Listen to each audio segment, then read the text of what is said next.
Knock knock. Hi guys, I'm Harvard dermatologist Dr. Abby Waldman, and today we are discussing skincare that you need in your 30s. So your 30s is a really busy time. You have a lot going on. You're getting your career off the ground. You're maybe growing your family. You're starting to get a lot of responsibility. And so you may be thinking, man, skincare is the last thing I want to be thinking about in my 30s. But trust me, it will pay off down the line if you get in a good skincare routine. Just like if you get in a good exercise routine, get a good diet. These things are really gonna pay off down the line when you start to get your first wrinkles and pigmentation, sagging, things like that. What you do day to day for skincare really does help. So we're gonna discuss morning routine, we're gonna discuss evening routine. I'm gonna go over kind of the basics, like the basic anti-aging routine that you may need, as well as point out some non-prescription treatments that you can do for very specific problems you may have, like acne or rosacea or hyperpigmentation. So we're gonna start out with my morning routine. Now I am wearing eye masks. I don't always do this. I woke up particularly puffy today. These provide some pressure, and I also get whatever serum you're using.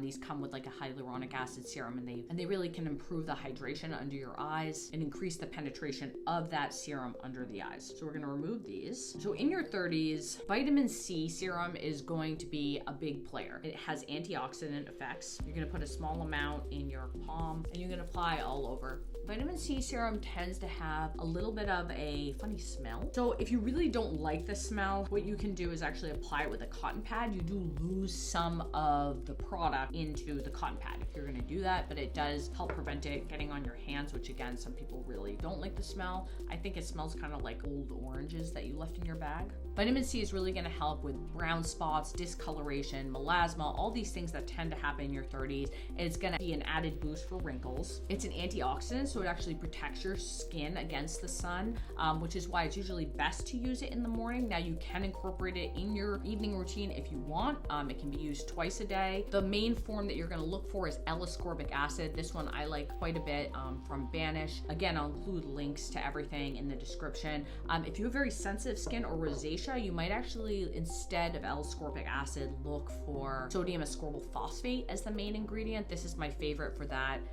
It is the New Organic Super C Serum. Again, much gentler. And again, you usually are gonna apply that on clean skin. Next, I apply a snail mucin. Now, this is not a must. I do find it adds a little bit of hydration as my skin has gotten drier. You can either pat or rub this in. I use the CosRx snail mucin. It's similar to hyaluronic acid. It's gonna really improve the moisture in your skin. Apply it to damp but not wet skin. So just applying it right after another serum is sufficient. It's fine. Or, if you let too long of a time pass in between, if your skin is dry, you can apply like a thermal water, like a spring water, just to dampen the skin. You don't want to put it on wet skin. It's just gonna like slide right off. So you may consider adding snail mucin or even just like a hyaluronic acid serum. If your skin is particularly dry, it's gonna kind of be like a base or primer. It's gonna really just improve the moisture of your skin, but it's not an absolute must for your skin over 30. So then you want to lock that in, all that moisture and the serums, with good moisturizer. Now I have rosacea, so I use a moisturizer specialized for rosacea that decreases redness. I also use azelaic acid. Who should consider using azelaic acid in their routine? One, if you have rosacea. If you have acne, it can help as well,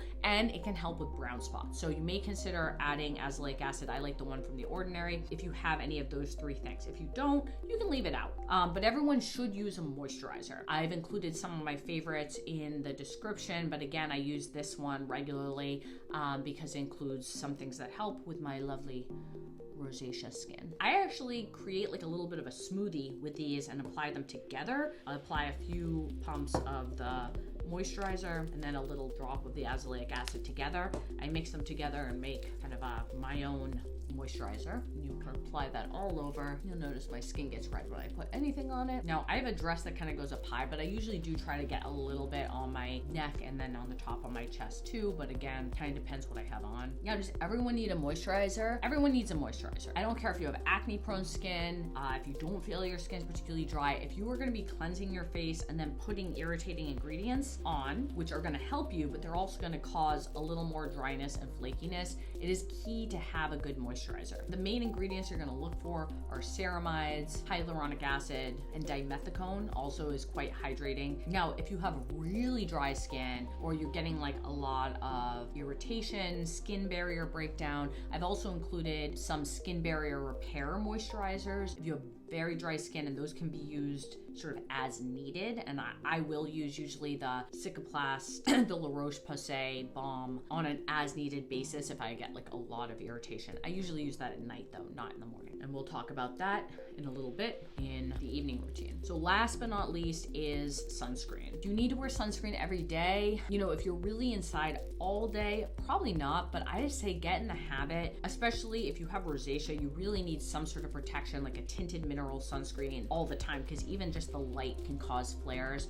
But I think even if you don't live in an area with a really high index, even if you live in an area with not a really high UV index, I think it's good practice to apply sunscreen every day. Trust me, your dermatologist is applying sunscreen every single day. Now, that doesn't mean you have to reapply it throughout the day, but just once in the morning. So this one is a new one I've started using, Sente, but I've also included a few that I used in the past. It is a tinted mineral sunscreen, so it doesn't have any of the issues that you hear about sunscreens with benzene or some of the issues with like endocrine mimickers. Mineral sunscreens are safe to use every single day. Now, the tinted part is great if you have rosacea. Again, it can actually block some of the visible light, especially if you don't wear makeup. Now, if you also have acne, now this is like a basic skincare routine. Again, a vitamin C, maybe a hyaluronic acid or snail serum, a moisturizer, and a sunscreen. It doesn't have to be complicated. Again, if you have specific concerns, then you can add more active ingredients to address those. So again, if you have acne, you can actually replace that hyaluronic acid serum with a niacinamide serum, which can help with acne breakouts, or a salicylic acid serum like the one from The Ordinary. And you may have some prescription medications for these conditions, and again, talk to your doctor about where they should fit in your routine. If you have brown spots, melasma, hyperpigmentation, if you have rosacea, you may benefit from including the azelaic acid in your routine like I did. Like in your 30s, you are doing everything, right? You are like the mom and the worker and the wife and the girlfriend. You are like the multitask master. So find a time in the morning that works for you, that you can consistently do your skincare routine in, that fits into your busy schedule. So that might mean doing it before the kids wake up. It may mean putting everything downstairs in a downstairs bathroom so you can kind of do it on your way to work. It may mean doing it at work. I don't know. After the face washing, on damp skin, you're gonna apply hyaluronic acid. You don't need to do this step, but I do find if you have dry skin, it is going to help a lot. I have a lot of different hyaluronic acids I like. This is the Glow Recipe Plum Hyaluronic Acid Serum. I like the one by The Ordinary, which is very affordable. Oops. Again, the key is to apply it on damp skin. You're gonna apply it all over. Now, some people like to pat their products in, some people like to rub. I really think it's like tomato. It's not really gonna make a difference either way. Whatever you like is fine to do it that way. Some other hyaluronic acid serums I like are the Advanced Night Repair, the SkinCeutical HA Intensifier. So on a typical night, I would say 5 nights a week, the next step is adding tretinoin or retinol. Again, check out my video on retinol versus retinoids here if you want to figure out what you should be using. Again, it kind of depends on what your goals are, if they're just anti-aging or if they're acne, but I do use tretinoin, which is prescription. You're gonna apply a pea-size amount. The key is just to get it all over. One way you can distribute it evenly is kind of separate it before, but you also can, if you just rub it with your hands, kind of just apply it all over. You know if you've touched that part of your face, you can get it under your eyes. It's fine. Don't get it in your eyes, but it's pretty much the ingredient in most night creams, in a lot of night creams, and can take the place of an eye cream. And I also put it on my neck, and again, usually down here a little bit too, depending on what I'm wearing. So you need to lock in that retinoid with a moisturizer. For the most part, it should be a non-occlusive moisturizer. So how do you know if it's going to be occlusive or not? So if it has a petrolatum based petroleum jelly like Aquaphor, Vaseline, any of those are gonna be occlusive. And what can happen is if you occlude a retinoid, it makes it super strong. So if you're already like kind of on the fence where you're like barely tolerating your retinoid, you are gonna get like a lot of redness and peeling if you do that. Some people can tolerate it though. Like again, you know, if you have really rugged skin and you've been doing this forever, probably you're gonna be fine if you put an occlusive moisturizer on. I avoid it because I have rosacea. It definitely makes my rosacea flare. So I use a gentle moisturizer. This is one called The Ordinary's Natural Moisturizing Factor, NHA. And that basically sandwiches. So I put hyaluronic acid first, and then I put like a hyaluronic acid based moisturizer over. That's called a retinoid sandwich. You're gonna apply like a little pea-sized amount all over, and that's it. That's all it has to be. Now, if you want to get a little fancier, once or twice a week, you can put on an AHA BHA, and that is an exfoliant, and basically it will kind of remove all the dead cells and allow the new skin cells to really shine through. You're definitely gonna notice like an immediate improvement. That's like the thing that gives people that like glowing skin, are these AHA BHAs in combination with a retinoid. So those are like the secrets. Like when you see it, like you're like, man, that person's skin is like spot on. That's probably what they're doing. Now, the downside, there's always like a balance for all of these active ingredients. You can definitely overdo it. You can overdo the retinoids. You know, again, I describe in that video about picking your retinoids, you need to go in slow. You can't just jump in with this and be using it every night. Just introduce it really slowly. I do it 5 nights a week at least, sometimes even more, but not everyone's gonna be able to do that. I've been doing it for a long time. I've been using a retinoid since I was in derm residency. So how do you incorporate an AHA BHA into your skincare routine if you're in your 30s? So the key is you're gonna use it instead of your retinoid, so you can kind of replace it for the retinoid in that step. And I would say start out once a week and maybe move up to twice a week. You can use that same pea-sized amount, apply all over, and then cover it with that non-occlusive moisturizer.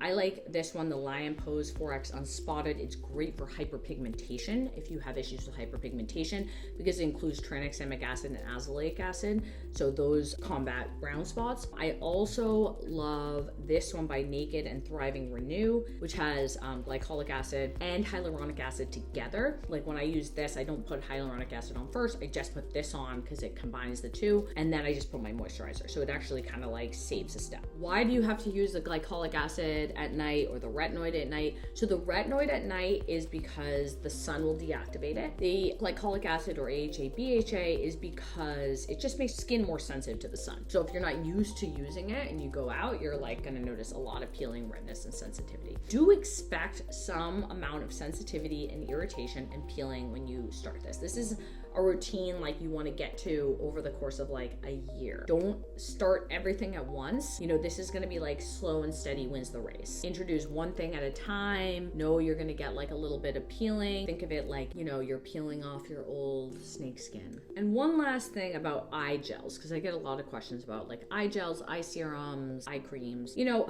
honestly, the retinoid that you put on is like the key ingredient in most eye creams. So if you're doing that, you probably don't need an additional one. So I don't think there's any like holy grail for eye creams, but you just put a small amount. You do it last. It's like the last step, and you can put it under, you can put it over. So I think if you like it, great. Active ingredients to look for are like peptides, caffeine, retinol.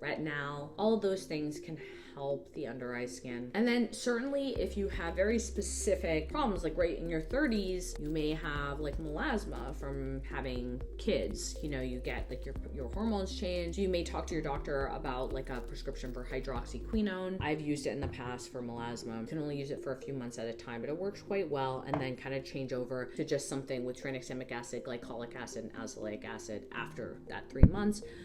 If you have acne, again, when you're trying to pick, do I need retinol or retinoid? Pick the retinoid. The over-the-counter retinoids for acne are adapalene. The prescription ones are tretinoin, Tazorac. There are other prescriptions. So again, that's going to help with acne. In terms of rosacea, there are different topical antibiotics that you might be prescribed, topical ivermectin. So there's certainly things you can talk to your doctor about, and they can help you fit those into your basic skincare routine. So this is kind of like the basics, mostly anti-aging, helping with general hyperpigmentation, but you can include other things within this but you're just going to want to talk to your dermatologist or your physician just to make sure that there's not going to be any interaction. So let me know in the comments what you use, what things have really changed your skin. If you have questions, comments, if you've liked this video and it's been helpful, certainly like it. Subscribe if you want more videos like this. So that's it. That is my skincare routine for your 30s. I'm Dr. Abby Waldman.